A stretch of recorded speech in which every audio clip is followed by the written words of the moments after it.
Hello. आज हम बात करेंगे एक traditional Indian middle class family की जिसे गोल्ड में इन्वेस्टमेंट करना सबसे ज़्यादा पसंद है। कोई भी इंडियन फैमिलीज हो या इंडियन हाउस होल्ड नेम हो, गोल्ड तो उनके घर में जरूर होता है। कोई भी ओकेजन्स हो, चाहे मैरिज हो या सेलिब्रेशन हो, गोल्ड का इन्वेस्टमेंट उसके पार्ट में जरूर होता है। इसीलिए तो इंडिया वर्ल्ड का लार्जेस्ट कंजम्पशन ऑफ गोल्ड है।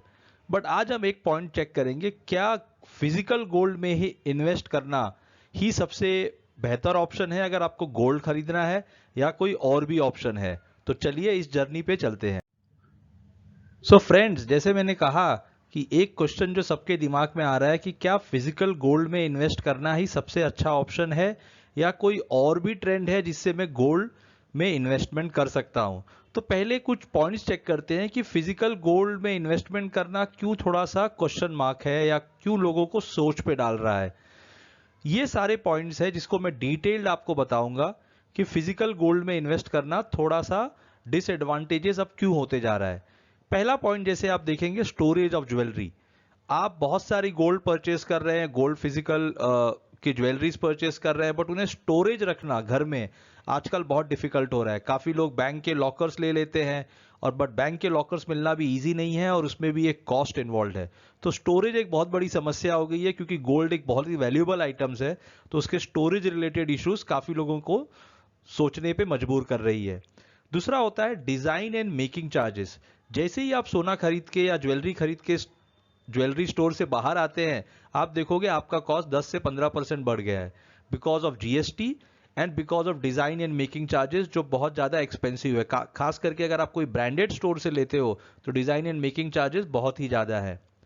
थर्ड पॉइंट, अगर आपने फिजिकल ज्वेलरी खरीद ली और डिजाइन इतना चेंज हो रहा है, ट्रेंड इतना चेंज हो रहा है, अगर आप देखेंगे कि आपने अगर कोई ज्वेलरी 8 से 10 साल पहले खरीदी हो और अभी ट्रेंड पूरा चेंज हो गया है, चाहे वो कोई भी ज्वेलरी हो, चाहे इयररिंग्स हो या नेकलेस हो, आप सोचते हैं नए ट्रेंड में ले। अगेन आपको पूरा प्रोसेस रिपीट करना पड़ेगा। आप ज्वेलर के पास जाओगे, उसे ब्रेक करोगे और फिर से बनवाओगे। Fourth point, impurities of gold. हम हमेशा जब भी इस ज्वेलर के पास जाते हैं, हमारे दिमाग में ये रहता है कि क्या हमें खरा सोना मिल रहा है, क्या ये 18 कैरेट का तो नहीं है, हम 24 कैरेट मांग रहे हैं वो तो नहीं मिल रहा हमें, या 24 कैरेट से कम का मिल रहा है। सो इम्प्योरिटीज ऑफ गोल्ड एक बहुत ही ट्रेडिशनल इशू है, जब आप खरीदने जाते हो सोना आपके दिमाग में रहता है। पांचवा point, price rise and tax. Gold का जो प्राइस है वो बहुत ही अनसर्टेन है, क्योंकि गोल्ड एक इंटरनेशनल कमोडिटी है। India is a largest consumption, जैसे मैंने बताया, तो गोल्ड का प्राइस राइज काफी बढ़ते रहता है। और अगर जब आप गोल्ड खरीदते भी हो तो जैसे मैंने कहा उस पर जीएसटी का टैक्स है। और अगर आपने गोल्ड खरीद के समझो 5 या 6 साल बाद अगर आपको पैसे की जरूरत है और आपने वो फिजिकल गोल्ड फिर से जाके अगर बेचा, तो उस पर जो भी आपको प्रॉफिट होता है उस पर पूरा टैक्स भरना पड़ेगा आपको। छठा पॉइंट, नो रेगुलर इनकम। ये बहुत इंपॉर्टेंट पॉइंट है। काफी लोगों के पास जब वो सोने में इन्वेस्ट करते हैं और वो as an investment option physical gold जब खरीद के लाते हैं, तो उन्हें ऐसे लगता है कि इस इन्वेस्टमेंट से मुझे रेगुलर इनकम नहीं मिल रही है। रेगुलर इनकम जैसे मैं आपको बताऊं, जैसे आपने 1 लाख रुपया अगर बैंक डिपॉजिट में रख लिया एफडी में, तो आपको एक fix deposit rate of interest आ रहा है, चाहे वो 6 7 8% हो। आपने म्यूचुअल फंड में डाल दिया तो भी आपको एक फिक्स रिटर्न आ रहा है। बट गोल्ड को लोग, काफी लोग समझते हैं कि आपको एक रेगुलर इनकम नहीं है। जब आप उसको बेचोगे तभी आपको पैसा मिलेगा, या आप उसको जाके रख के उस पर लोन ले सकते हो एज ए कोलेट्रल, फिर भी वो एक लोन फॉर्म में है। बट एक रेगुलर फिक्स्ड इनकम नहीं आता। अगर आप फिजिकल गोल्ड घर में रखे हो तो उसमें से कोई एक रेगुलर इनकम नहीं है। तो ये छठा पॉइंट है। नेक्स्ट पॉइंट होता है कि जैसे मैंने कहा, इंडिया में ट्रेंड है ज्वेलरी परचेस करने का। काफी लोग ज्वेलरी परचेस करते हैं एज अ पार्ट ऑफ कि उनको मैरिज में किसी को गिफ्ट देना है। तो धीरे धीरे जब उन्हें परचेस करना रहता है तो वो ज्वेलर्स के पास हर महीने कुछ कुछ पैसे जमा करते रहते हैं, जो बहुत ही एक रिस्की ट्रेंड है। हमने रिसेंटली देखा है, बहुत सारे, जब मार्केट क्रैश हुआ था डीमोनेटाइजेशन के बाद और जीएसटी के बाद, बहुत सारे ज्वेलर्स ऐसे थे जो बैंकरप्ट में आ गए थे और वो पैसे वापस नहीं कर पाए। तो ये भी एक बहुत ही रिस्की ट्रेंड है। तो ये 7 रीजन है जिससे काफी लोग ये सोच रहे हैं कि फिजिकल गोल्ड की जगह पे कोई और ऑप्शन है क्या, जिससे वो गोल्ड भी खरीद सके और इन 7 ऑप्शन से उन्हें छुटकारा मिल सके। तो चलिए वो डिस्कशन करते हैं। सो फ्रेंड्स, आगे बढ़ने से पहले हर बार की तरह केशव ज्ञान टिप्स मेरे यूट्यूब चैनल को सब्सक्राइब कीजिए और बेल आइकॉन पे क्लिक कीजिए। आपको ऐसे ही पर्सनल फाइनेंस के बहुत सारे वीडियोस, चाहे वो इन्वेस्टमेंट रिलेटेड हो, रियल एस्टेट रिलेटेड हो, कैसे आप अपनी सेविंग्स बढ़ा सकते हैं, वो मिलते रहेंगे। तो जैसे मैंने कहा कि फिजिकल गोल्ड की जगह पे आप गोल्ड सॉवरिन बॉन्ड में जरूर इन्वेस्ट कर सकते हो। गोल्ड सॉवरिन बॉन्ड क्या है? ये एक प्रोडक्ट है, इन्वेस्टमेंट प्रोडक्ट है जो रिजर्व बैंक ऑफ इंडिया ने इशू किया है। इसकी बहुत सारी सीरीज आ चुके हैं, अब तक 6 सीरीज आ चुके हैं, और गवर्नमेंट ऑफ इंडिया की गारंटेड बैक प्रोडक्ट है, तो ये एकदम सेफ प्रोडक्ट है। इसमें इन्वेस्टमेंट 8 साल के लिए होता है और 5 साल के बाद आप इसमें से एग्जिट कर सकते हो। तो इन्वेस्टमेंट का टेन्योर होता है 8 ईयर्स। इन्वेस्टमेंट कितना कर सकते हो? आप 1 ग्राम गोल्ड भी इन्वेस्ट कर सकते हो और मैक्सिमम 4 kg। जैसे मैं आपको एक्सप्लेन करूं, अगर आपको आज 1 ग्राम सोना खरीदना है तो बहुत डिफिकल्ट है, फिजिकली कोई 1 ग्राम सोना नहीं लेता है, बट आप 1 ग्राम सोने से भी इन्वेस्टमेंट चालू कर सकते हो in gold sovereign bond. Purity wise ये 24 कैरेट गोल्ड है, इन अ सेंस कि आप जो पैसा दे रहे हो और जो गवर्नमेंट आगे इन्वेस्ट कर रही है वो 24 कैरेट गोल्ड में इन्वेस्टमेंट है। प्राइस करंट गोल्ड प्राइस से लिंक्ड है, तो जिस दिन आपने डिसाइड किया कि इवन आपको 1 ग्राम सोना भी खरीदना है और उस दिन समझो 10 ग्राम सोने की कीमत है 20,000 रुपए, तो उस हिसाब से आपको 1 ग्राम सोने का गोल्ड सॉवरिन बॉन्ड का सर्टिफिकेट मिल जाएगा। रिटर्न्स क्या आते हैं इसमें? दो किस्म के रिटर्न्स है। एक है simple annual interest which is 2.5%, और दूसरा होता है कैपिटल गेन्स जो कैपिटल एप्रिसिएशन के पार्ट में होता है। ये दोनों ही पॉइंट मैं आपको डिटेल में एक्सप्लेन करूंगा और इसका टैक्स इंपैक्ट क्या है वो भी बताऊंगा। सो फ्रेंड्स, रिटर्न और प्रॉफिट गोल्ड सॉवरिन बॉन्ड्स को समझ लेते हैं। जैसे मैंने कहा, अगर आपका 10 ग्राम का इन्वेस्टमेंट है 10,000 रुपए पर ग्राम के हिसाब से, और आपने 1 लाख रुपया इन्वेस्ट किया है समझो गोल्ड सॉवरिन बॉन्ड में, सो आपको एक तो रेगुलर इनकम आएगी 2.5%, सिंपल रेट ऑफ इंटरेस्ट के हिसाब से 2,500 रुपीज पर ईयर आपको मिलेंगे for the tenure of 8 years. ये टैक्सेबल है, तो जो भी आपका स्लैब आएगा जिसमें आपकी इनकम आती है उस हिसाब से इस पे टैक्स लगेगा। सेकंड होता है कैपिटल गेन टैक्स। जैसे आप 5 साल या 8 साल के बाद आप समझो 5 साल के बाद आप एग्जिट कर रहे हो या 8 साल के बाद आपको कंपलसरी पैसा मिल रहा है, और उस पर जो भी प्रॉफिट है, जैसे मेरे एग्जांपल में मैंने बताया कि समझो अगर आपका गोल्ड का रेट आफ्टर 8 ईयर्स इससे 15,000 रुपीज पर ग्राम और आपको 50,000 रुपए का प्रॉफिट हो रहा है जिसे हम कहते हैं कैपिटल गेन्स, तो वो कैपिटल गेन्स टैक्सेबल नहीं है। ये बहुत ही इंपॉर्टेंट बेनिफिट है गोल्ड सॉवरिन बॉन्ड्स में कि यहाँ पे जो प्रॉफिट होता है आफ्टर 5 ईयर्स उस पर टैक्स नहीं लगता है। ये आप बाकी प्रोडक्ट से देखें, अगर शेयर्स और म्यूचुअल फंड से आप देखोगे जहां पे शॉर्ट टर्म या लॉन्ग टर्म कैपिटल गेन्स होता है, उस हिसाब से gold sovereign bond is completely tax free. इसमें लॉस तो हो नहीं सकता है, क्योंकि जैसे आपने इन्वेस्टमेंट किया है 10 ग्राम सोने का, तो 10 ग्राम सोना आपको मिलेगा, जो भी रेट होगा on the date of maturity उसी हिसाब से मिलेगा, तो प्रोडक्ट में लॉस नहीं हो सकता है। आपको एश्योरिटी है कि जितना आपने इन्वेस्टमेंट किया है, जितने ग्राम सोने का इन्वेस्टमेंट किया है, उतना ही ग्राम सोने का उस रेट पे आपको on the date of maturity पे आपको वो मिल जाएगा।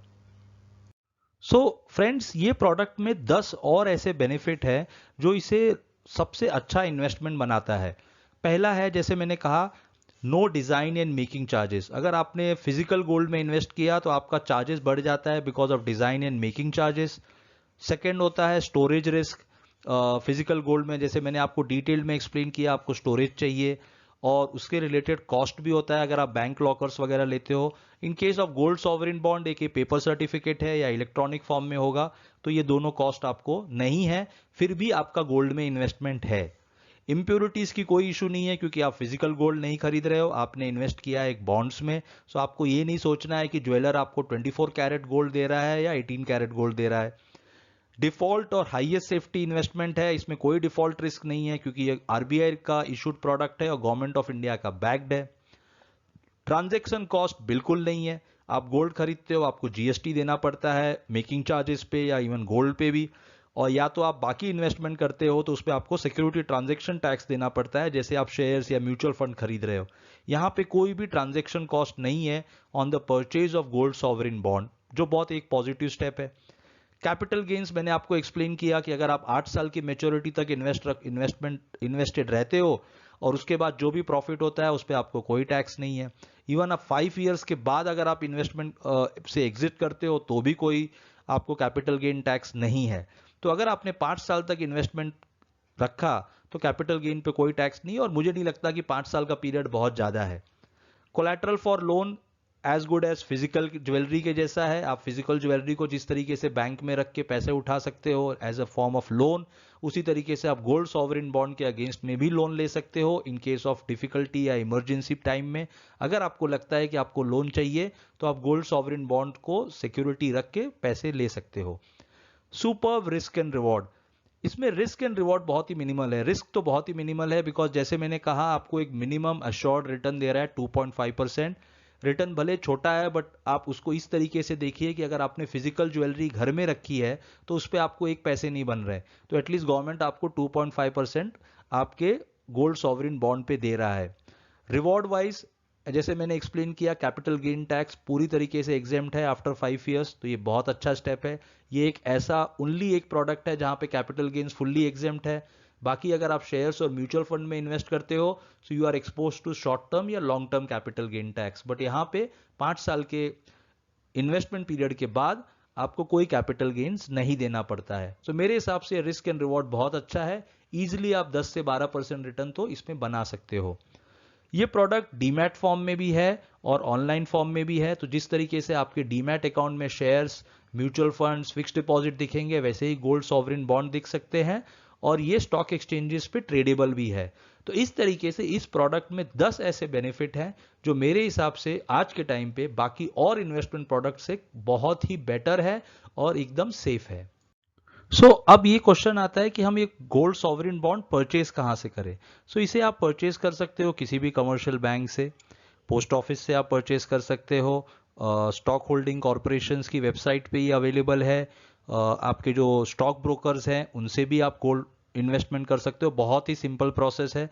और अभी रिसेंटली आरबीआई की एक रिटेल डायरेक्ट स्कीम लॉन्च हुई है जहां पे आप आरबीआई के वेबसाइट पे जाके अपना अकाउंट ओपन कर सकते हो और वहां से भी आप ये गोल्ड सॉवरिन बॉन्ड को परचेस कर सकते हो।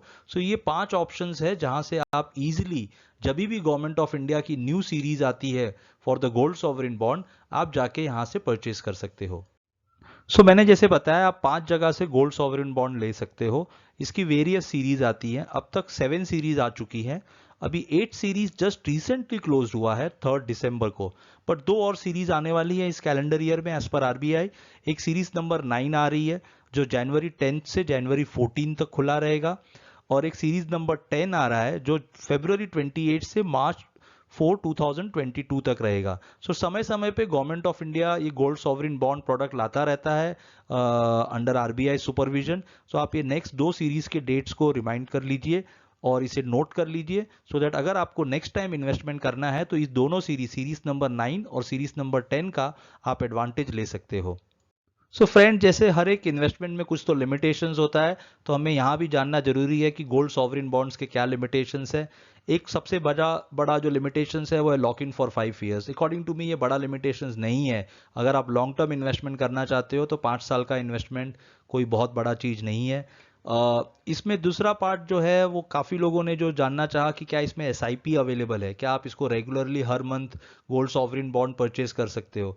तो इसमें कोई एसआईपी जैसा इंस्ट्रूमेंट नहीं है। सिस्टमैटिक इन्वेस्टमेंट प्लान जो आप शेयर्स और म्यूचुअल फंड में करते हो वैसा नहीं है। आपको सीरीज का वेट करना पड़ेगा। तो जैसे मैंने कहा सीरीज नंबर 8 अभी जस्ट खत्म हुआ है, सीरीज नंबर 9 और 10 आएगा। जैसे जैसे सीरीज आते हैं आप रेगुलरली वो सीरीज में पार्टिसिपेट कर सकते हो। और जैसे मैंने 5 ऑप्शंस बताए, banks, post office, stock holding corporations of India या आप रिजर्व बैंक के जैसे रिटेल डायरेक्ट स्कीम है वहां से आप जाके या स्टॉक ब्रोकर के थ्रू आप गोल्ड सॉवरिन बॉन्ड में इन्वेस्ट कर सकते हो। आई होप फ्रेंड्स ये वीडियो आपको अच्छा लगा होगा। इससे आपको बहुत क्लैरिटी मिल गई होगी कि फिजिकल गोल्ड की जगह पे आप गोल्ड में इन्वेस्ट कर सकते हो in way of gold sovereign bonds. I hope you like this video. मेरे चैनल को सब्सक्राइब करते रहिए, बेल आइकॉन पे क्लिक कीजिए जिससे आपको रेगुलर अपडेट्स मिलते रहेंगे और इसी तरीके से मैं आपको नए video personal finance, investment related, savings related लाता रहूंगा। Till the time, thank you and bye.